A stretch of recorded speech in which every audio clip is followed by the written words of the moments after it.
Fellow Falcoholics, what is up? Welcome to another episode of the Dirty Birds and Brews podcast. I'm your host, Kevin. I'm Falcoholic Kevin here to bring you some updates from the Senior Bowl. We saw a lot of great players down in Mobile this week. Unfortunately, Trayshawn, like me, very busy in the aftermath, obviously taking a week off, or in Trayshawn's case, more than a week off of the day job, and has totally taken his available time. So I'm going to go ahead and give you guys a recap and just sort of bring it all together for the Falcons. Like, how does the Senior Bowl sort of reprioritize what the Falcons are looking for in the draft? And obviously the needs don't change, but kind of having a better handle on the class, what it looks like, what the position groups are, that is what I think is helpful, and that is kind of what's going to be informing this episode. Where are the Falcons' priorities now that we know a lot more about the class and a lot of the players in it? And the main takeaway, if you watched obviously the two shows that we did during the event itself, shout out to the hotel internet on day 3, which was completely unworkable. I couldn't even upload something. It was that bad, so apologies for that, guys. But if you watch the first 2 days shows, not a whole lot changed on the third day. It was more like cementing the same narrative. So the players we talked about then continued to play well. Day 3 definitely featured some standout guys, and we'll get to that in this episode as well. But mostly kind of talking about the Senior Bowl, of course, in the context of the Falcons, because that's what we do here on the Dirty Birds and Brews podcast. Get into the Falcons and how these things impact them and their offseason plans. And the good news is, for a team that desperately needs defensive line help, this defensive line class is phenomenal. It's fantastic. And we saw a lot of guys at the Senior Bowl that elevated their stock, and a lot of guys that were sort of like mid to late day 3 kind of pushed themselves into that early day 3 conversation where the Falcons have that 4th round pick. So I think there are going to be some really compelling options at that spot now, which I wasn't sure of before. So we're going to get into that. Before we do, of course, want to bring you guys word from our sponsor, BetOnline, folks. The biggest betting weekend of the year is finally here, which means more updated odds and props for Super Bowl Sunday. And BetOnline, of course, is the world's most trusted betting platform and your number one source for online betting. We've got hundreds of prop bets, MVP odds, exclusive in-game live betting options. BetOnline is your ultimate Super Bowl game day companion. Whether you're a seasoned fan or a first-time bettor, BetOnline offers you everything and more to enhance your game day experience. Make sure to visit the website today. It's betonline.ag and make the game day action count a little bit more. When you sign up, make sure to use our promo code BELIEVE. That's BLEAV to get access to the latest promotions. BetOnline, the game starts here. And of course, want to shout out Underdog Fantasy, our new sponsor. Folks, Underdog, of course, if you haven't played, offers a unique approach to fantasy sports with a simple pickup style format. You can select players you believe will outperform expectations without the complexities of normal fantasy, traditional DFS. It's a super user-friendly interface, a growing community. It's fun. It's easy to play. Always specials going on to keep an eye on. And yeah, I've had a lot of fun messing with it. And we're going to, of course, have picks coming for the Senior Bowl. You can look forward to later in the week. So far, I haven't, mastered it yet, but I hope that you guys have done better, those of you that have. If you sign up with our promo code, it's BIRDS for Dirty Birds and Brews, BIRDS. You can get up to $1,000 in bonus cash and a free pick. One of the things I love about Underdog that really haven't been options on some of the other sites that I've used in the past, you can adjust the higher lower numbers to your fancy. I'm probably going to start doing that more. I've always kind of just taken it as it comes, but I think, there's some that I like, some players I would be interested in. Like sometimes you see Travis Kelce and it's like 72.5. Oh, that seems a little high. I think I might want it to be a little bit lower. You could drop it down. It'll reduce the prize amount if you make it, easier. And you can also increase the prize amount if you make it harder. It's a fun way to kind of test your knowledge a little bit. I've been enjoying it. So make sure to check it out. Underdog Fantasy. There's going to be all kinds of stuff going on, of course, for the Super Bowl. So check it out, Underdog Fantasy. And again, use our promo code BIRDS when you sign up for those sweet, sweet perks, guys. Yeah. All right, let's jump in. So right off the bat, you guys know who was the winner, right, of the Senior Bowl, and that was Mike Green, the edge rusher from Marshall. I was lucky enough to capture his epic rep against against Josh Connerly of Oregon, who himself I would say is an elite tackle prospect. So, I think Mike Green on day one was trying his speed rush, was really trying to get around the edge, do spins, do all kinds of stuff, and the tackles were he was doing really well. Like, let me preface it with that, but the tackles were kind of prepared for that. And I think one of the things coming out of that first day for Mike Green was like, oh, well, is he just, can he do speed to power? Like, what can he do this? Is he just going to be a speed off the edge guy? And I think he took that personally because he came out and just bulldozed Connerly, who looked completely unprepared for that style of attack from Mike Green. And it was epic, absolutely epic. And on the topic of epic, I did want to shout out Michael Frere for the $150 donation to the Senior Bowl Fund. He said simply for Senior Bowl trip, so not even a question. But Michael, really do appreciate you, man. We're going to obviously keep running that to help with the costs, but everyone who's donated, thank you guys so much. It means a lot, obviously, to me. I love to be able to bring this stuff to you. I love to be able to get you the hands-on takes, and you guys help make that happen. Michael, thank you so much for that, man. Appreciate you. Yeah, so Mike Green, obviously a huge winner, like too much of a winner maybe for the Falcons' taste. But I think he's absolutely a top 16, top 20 pick at this point. We'll see what happens at the combine with the testing and whatnot, but I think Mike Green's a huge winner. Some of the other guys, I would say, Shemar Stewart from Texas A&M, another guy that was looked at as a first-round pick. He cemented himself, absolutely. He's another guy that the Falcons could have on their radar. He's more of that Zach Harrison type. I'm not really sure that that's what the Falcons are going to be going for. It seems like they're, I think they've got enough of that sort of 3-4 defensive end / 5 tech guy. But Shemar Stewart was awesome. I think a guy who had kind of a more up and down day was Princely Umanmielen from Ole Miss. I know he has a lot of fans in the Falcons fan base, and I think Princely's absolutely like a fringe first round, kind of second round pick. He could still be someone that's available for the Falcons in the second round. I think you kind of saw that he's kind of like James Pierce Jr., but like a year behind. Like, I think James Pierce Jr., who I took for the Falcons in my first mock draft at 15, he kind of took the next step into being more physical and doing some speed to power stuff, and just being a more sound run defender despite his size. He kind of like took that next step, and I think Princely still needs to do that. I think you could see some of his like strength limitations at the Senior Bowl, but as a like speed rusher and pass rush specialist, he's absolutely legit. I think he's obviously very good, and someone that's definitely I don't think he hurt himself. I think he did a good job, but I think you can kind of see that's why Princely's kind of more of like talked about as like a late first, second round versus James Pierce, who I think is clearly in that top 20 conversation right now. Some other guys that I really liked, Donovan Ezeraku from Boston College was someone that people had kind of told me to look at. And look, the Falcons have a great track record of guys from Boston College coming in, right? And Ezeraku, again, great speed rusher, definitely a 3-4 outside linebacker type. I think he would be a good fit here. I think Central Arkansas's David Walker, he was a big beneficiary, I think, of Mike Green kind of like leaving early. And I think he really exploded on the final day of practice. He kind of was the star of that national practice on that day. But there were a lot of other guys too that I think, showed that they could be solid contributors for you in that edge room. I like what I saw from a lot of these guys. Baron Sorrell from Texas, someone I didn't know anything about. He came out, had a good day. I think Savion Jones from LSU, Jared Ivey from Ole Miss. I think a lot of these guys ended up coming out and impressing. RJ Oben was a late addition from Notre Dame, someone I didn't know anything about. I think he absolutely looked the part. For sometimes with these late additions, you don't really know what you're going to get. I was impressed by what I saw from him. I know someone who kind of, to me, like, I was kind of skeptical of Landon Jackson given what I had seen, and he kind of showed me that's kind of what he is, right? Landon Jackson, the really big edge rusher from Arkansas, was getting some like fringe first round hype because of those traits that he has. I think he's very much a like day 2 guy, and he's a very linear pass rusher, and those guys can have success. They're great disruptors. I think he's going to be a tremendous run defender out there.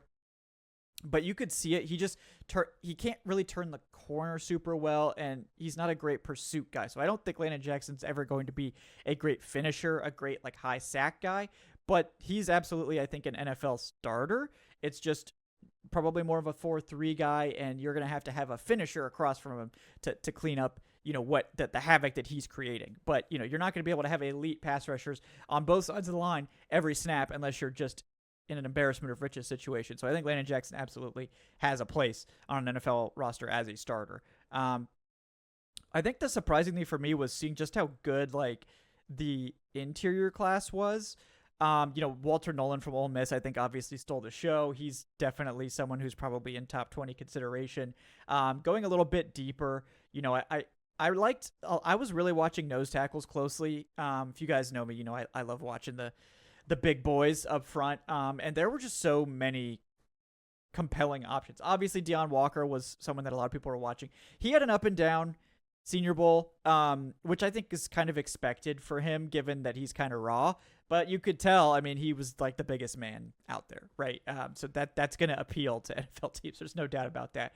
But a couple of nose tackles, that I think didn't get a ton of hype before this event. I think Darius Alexander from Toledo obviously was like a huge, huge winner. And this was a guy that I had kind of gotten interested in because I do watch some Toledo football. My wife was a professor at Toledo for a little while, so I have an affinity for Toledo, got a soft spot over there. So I always like to keep an eye on the Toledo players, and he was someone that absolutely looked like he was a dominant player in the MAC, and he dominated Senior Bowl as well, really came on strong, especially in the later 2 days of practice. So he's someone I think has risen into the day 2 conversation from like early day 3. So congratulations to him. Nose tackles like Joshua Farmer from Florida State, I think is absolutely in the conversation in that like day 2 to early day 3 range. Jamari Caldwell was someone that I didn't know anything about, but he absolutely looked the part. Like I would be surprised if he makes it out of the 4th round at this point. He's a big nose tackle, but he looked surprisingly athletic. Liked him a lot. And if you want to go in a totally Cameron Jackson from Florida too, I wanted to mention another nose tackle that showed up and looked quite good. I did want to shout out Anias Peebles as well. Very different style, more of that like Kalijah Cansey type of player.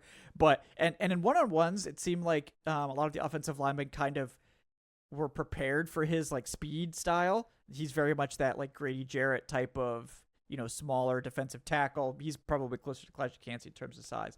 But in team stuff, Peebles was a menace. Like he was blowing everything up. He was shooting through double teams.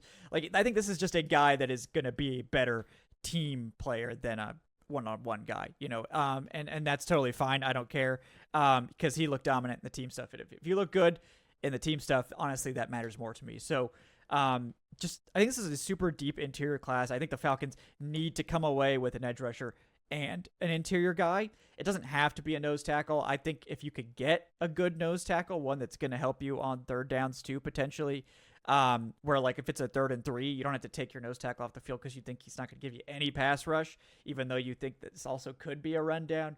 So like a Jamari Caldwell in the 4th round, Josh Farmer maybe if he were to fall there, Cameron Jackson, like I already took JJ Pegways. He was I believe at the Shrine Bowl. So Trayshawn will tell you more about that event when we get him back on the show. But I think that like the edge and the interior defensive line classes were both really good. And I think that's obviously where the Falcons are going to be investing. I didn't watch as much of the secondary guys, so I'll mainly stick to the front 7. I do think the Falcons are looking for a slot corner, maybe another like a cornerback 2 if they don't bring back Mike Hughes. Obviously, I think they're looking for a safety, but I didn't think the group that ended up coming, like all of the safeties I really wanted to watch, didn't really show up, which was really, really kind of upsetting for me. I really wanted to see Andrew Makuba. I wanted to see Xavier Watts. Those are 2 guys I think are absolutely on the table for the Falcons, but they weren't at this event. But I will say, I think the linebacker group at the Senior Bowl impressed me more than I thought it would. I think Shemar James from Florida is a guy that makes a ton of sense for Atlanta as like that speed linebacker style guy. I think he was really impressive. I know Trayshawn got an interview with him, so we'll hear more about him, I'm sure. If you're looking for like a bigger Mike style linebacker, Demetrius Knight II from South Carolina, I liked him a lot. I think Jack Kaiser from Notre Dame had a claim of maybe being the best linebacker on the American roster. Looked really good over the course of the week, and you're impressed anytime a guy like leaves a national championship game and still comes to the Senior Bowl. Like that was impressive that he was willing to do that and able to do that. I appreciated watching him. I also thought a couple of guys from the national roster there, like Jeffrey Bassa from Oregon, another fast linebacker. Justin Barron from Syracuse is someone that intrigued me as like a safety to linebacker convert. He's bigger than some of the linebackers in this class. He's someone that is intriguing if you're looking for that sort of like big nickel style defender. I know Trayshawn will want to sing the praises of Oklahoma State's Nicholas Martin, so I won't take that one. But those are guys that I really liked from the linebacker group. And then, like I said, it didn't watch a ton of the safeties. I did watch some corners, and because the Falcons are interested. I do got to shout out Azaria Thomas from Florida State. I think he looked good, and of course has the Niceville High School connection. Shout out to the alumni there. I do think guys like Trey Amos from Ole Miss, he ended up leaving after a couple days. He's probably the guy that's like the fringe first rounder, so I get it. He was what you expected. I thought Quincy Riley from Louisville had a really good week as well as someone that, I think the tape on him, especially this year, was leaving something to be desired, but I think he certainly looked the part this week in Mobile. Dorian Strong, I know a lot of people were impressed with from Virginia Tech.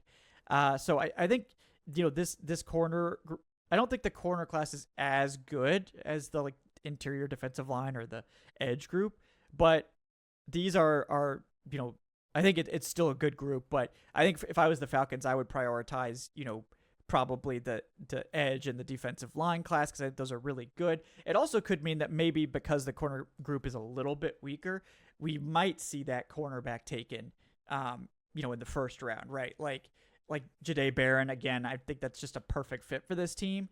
And given that this isn't the deepest corner class, maybe you do swing on that corner a little bit earlier and know that you're going to be able to get an edge rusher, a good edge rusher, maybe not as good as at 15, in the second round, and that you'll be able to take a nose tackle in the fourth. And hopefully the Falcons will get some more picks through some means, right? So that you can, help out with this a little bit more. But, I will say I don't think the quarterbacks had a great week.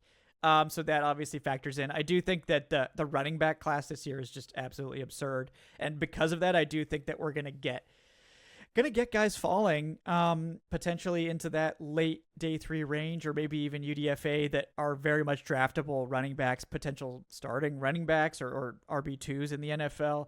So I think that's definitely something to keep an eye on if you're a Falcons fan. I think this team is probably going to be considering a punt return, kick return specialist, whether that's a receiver or a running back. And then, of course, obviously getting depth at running back. We didn't get to see anything from Jason McClellan.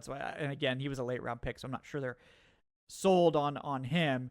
But if this is a great class, I wouldn't be upset with using one of those 7th round picks the Falcons have to get an intriguing running back reserve player in here to sort of, and like the tackle class is good too, like offensive tackle. Again, I didn't watch it extensively. I saw it kind of by extension by watching the interior guys and the edge rushers, but there are definitely some interesting tackles here. I don't know who is realistically going to be there on like day 3, because it's with the way the Falcons have picks right now, it's just so hard to see them being able to invest a pick in offensive tackle, even though I think it's kind of a need. I will say one guy like Carson Vincent from Alabama A&M, I think he looked the part. So that's a guy that maybe if you want to spend that 4th rounder on a developmental tackle, that could be an option. A lot of the small school guys, I know Jackson Slater from Sacramento State, he looked the part. Gray Zabel, who's probably going to play center, I imagine, from North Dakota State. Very impressive. He kind of just burst on the scene. I'd never heard of him before.